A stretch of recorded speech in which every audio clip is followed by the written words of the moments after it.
full disclosure, I could have just said, you're an idiot, keep this to yourself, but I think I'll share it with people.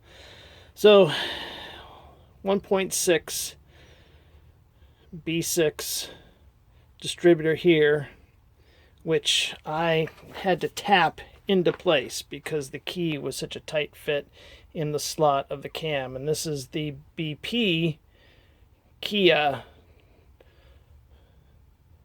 distributor. And if we look on the outside, we'll see that the number of pins, maybe you can see there, it looks to be six pins. We'll look at the BP and we see 1, 2, 3, 4, 5, 6, 7 pins. And then there is an additional connector here that I don't see here. All right, so those were the differences that drove me to reusing and sadly forcing in this distributor. Now I've been trying to start the car and it won't start. So I'm pretty sure one of the things that I need to check here is if I've got the distributor installed 180 degrees out. And that was something I didn't check. I should have known better, but it didn't get checked. So I went and I was going to pull this distributor out and rotate 180 degrees on the rotor and then push it back in again and see if the car would start. But when I pulled it out, what I was met with was a missing key. So my tapping was not careful enough. What I'm going to do is I'm going to reuse this housing and this shaft and so forth and replace the electrical unit here with the electrical unit from here. So I'll be taking this one apart and this one apart and putting this one back together with the electronics of this one. And hopefully that works. Let's start with disassembling the new one.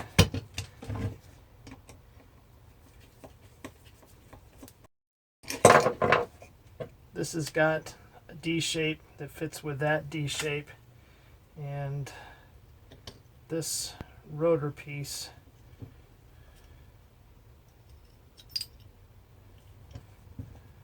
goes in this way, and then this wavy washer or washer goes in underneath, and then that one goes underneath as well. Remove the gasket. I'm thinking these two right here will release this top half from. I had this unused Phillips bit and was able to put it into a 1/4 inch drive, and with this sitting in the vise, not clamped but just sitting there, was able to fortunately get them both loose.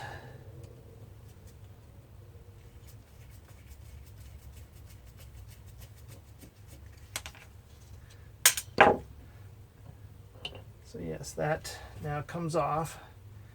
And kind of interesting setup here. These magnets, I think they're magnets. As this rotor spins around, it signals one of these. Magic happens. It's electrical stuff. So I'm going to take these two out, and this should lift the body off.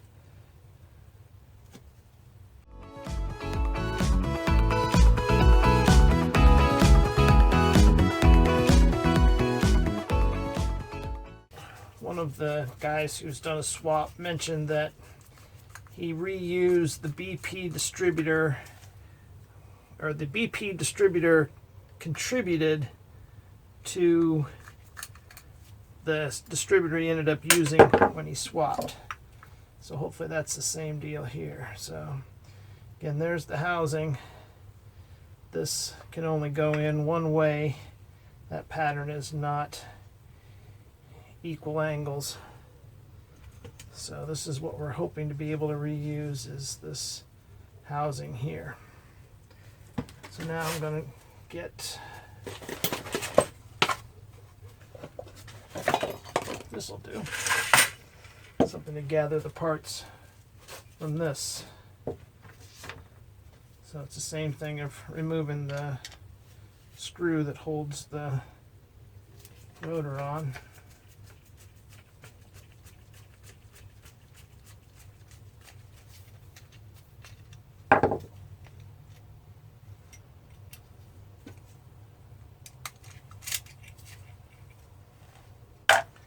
And then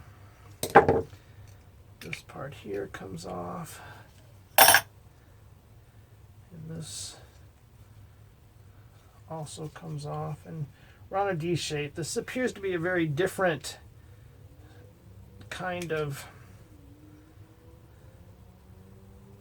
this ring goes around and it signals this pickup here, which then provides a signal outside. So that comes off. That's spacer. Again, we're assembling to the D.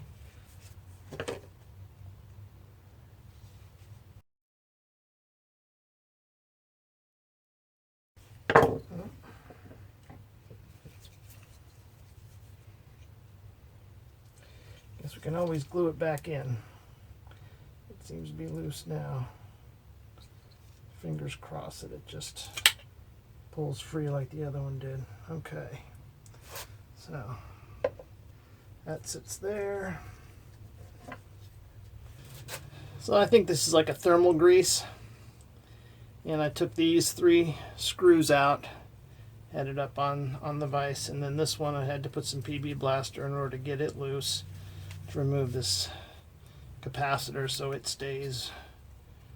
I guess I can just pull it off the tang, but we will definitely need to reuse that. Drop the screw in, that screw. That's in the mug. So with the aid of those 2 very small things, I was able to get this off. And yeah, there's not a whole lot to it. So now, will it fit on the new one? Get those holes to line up.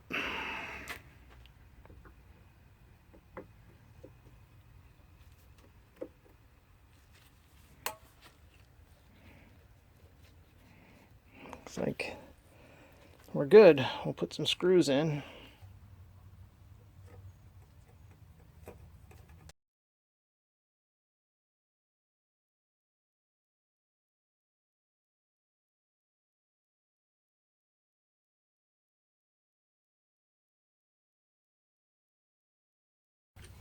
Okay, those are snug down. Okay, so that has got to fit through somewhere. There is the engagement for that. I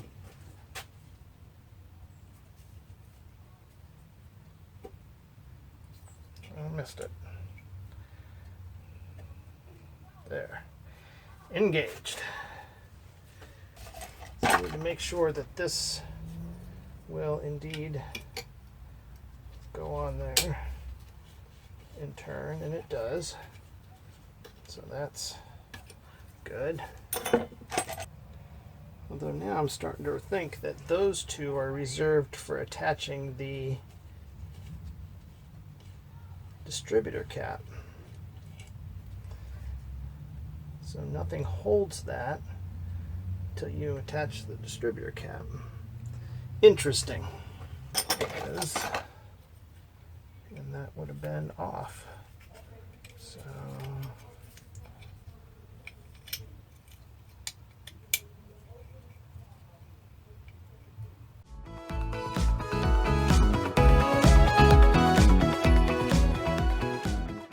let's try the one that actually came with.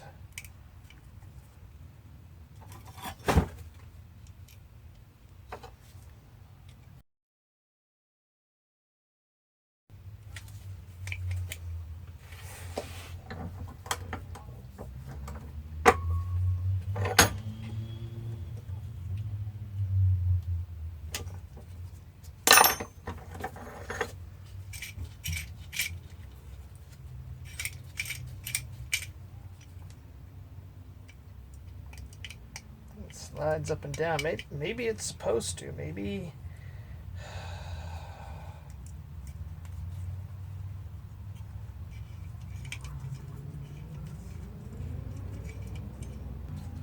Alright, I'm going to stick it on the car and just see how it feels.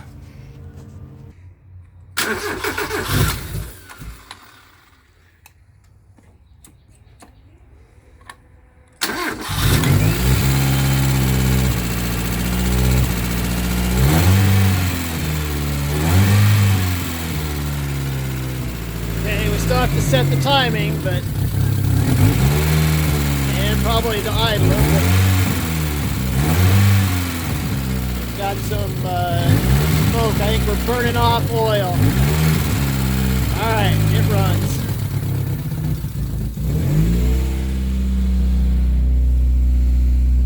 Yes, there's a check engine light, but we'll come back to that.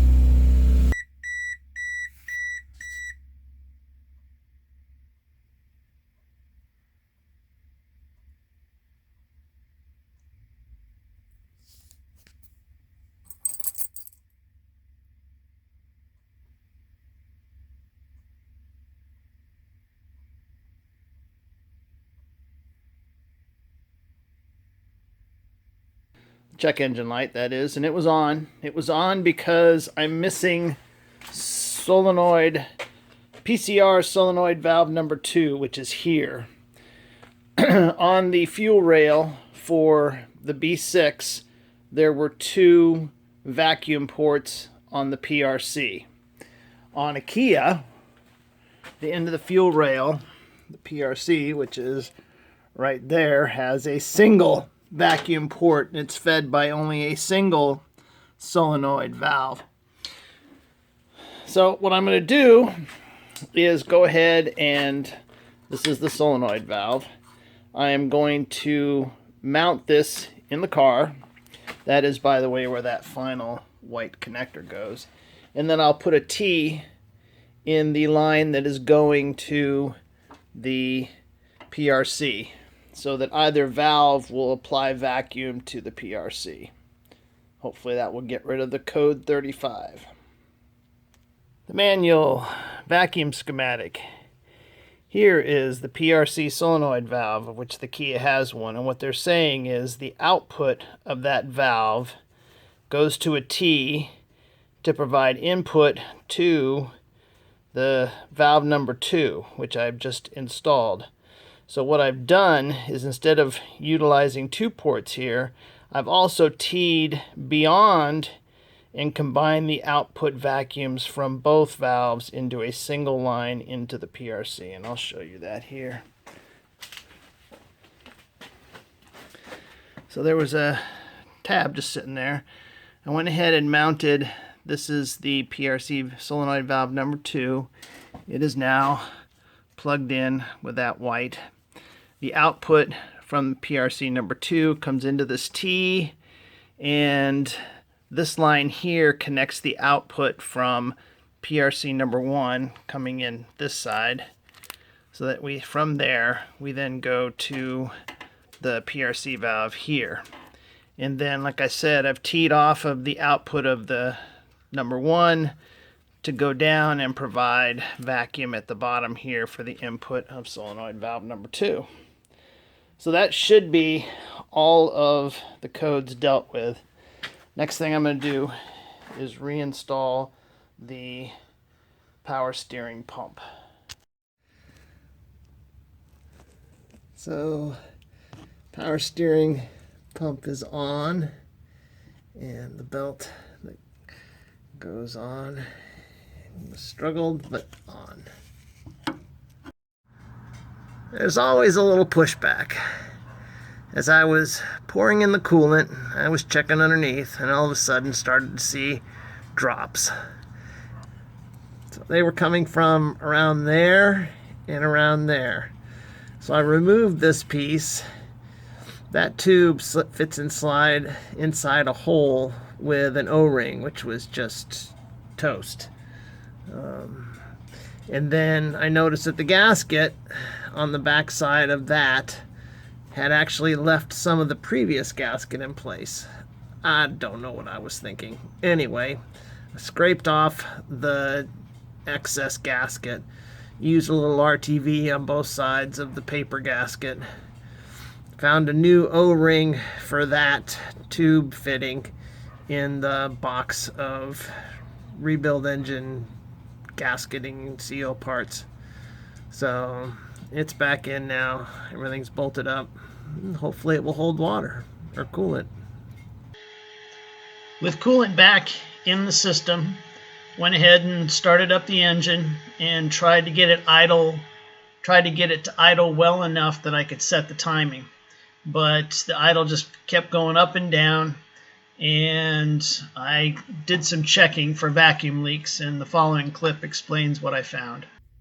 The way I found out that it was leaking vacuum around the injector seals was, as the engine was running, I sprayed starter fluid in this area, and instantly the RPMs rose up. I'd always been hearing what I thought was a hissing noise in that general area. That was the only thing I could find, and it was pretty constant across all 4 of the injectors.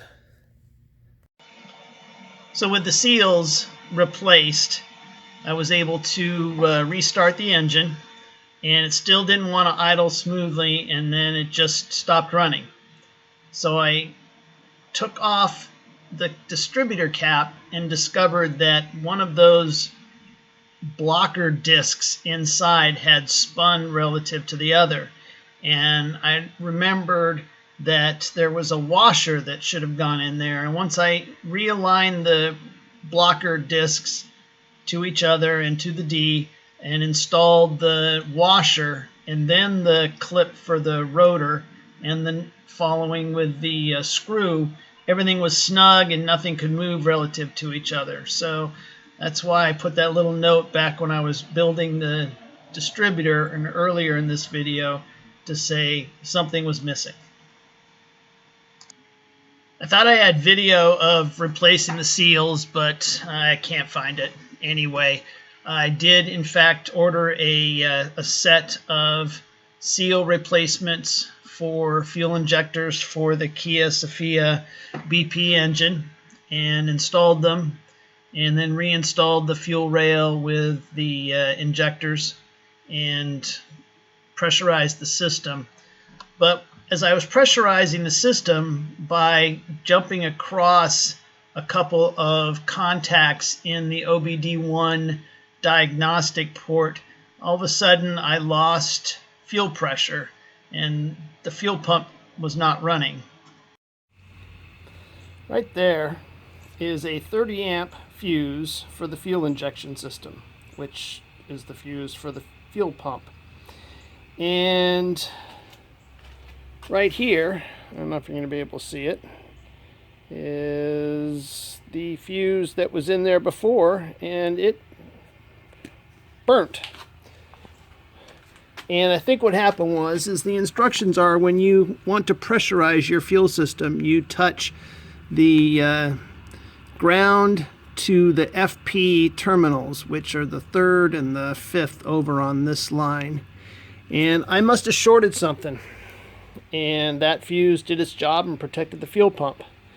Strangely enough, when you don't have fuel pressure, you don't get a functioning distributor, because I was seeing the car wasn't starting after I put the fuel rail back together with the new seals, and I was not seeing any spark. That was the first thing I checked for. I assumed the fuel was okay.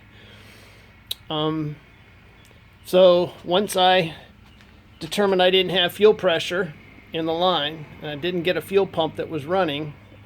I checked the fuse, replaced the fuse, and lo and behold, this is, well, let me turn the key to the on position.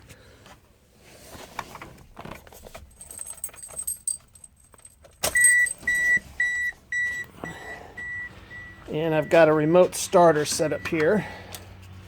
So let's see what happens. Give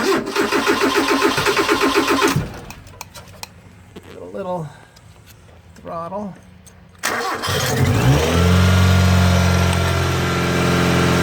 That's what happens. The engine starts up.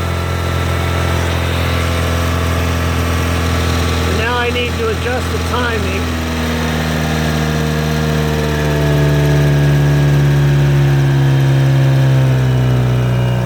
Do that and bring you back.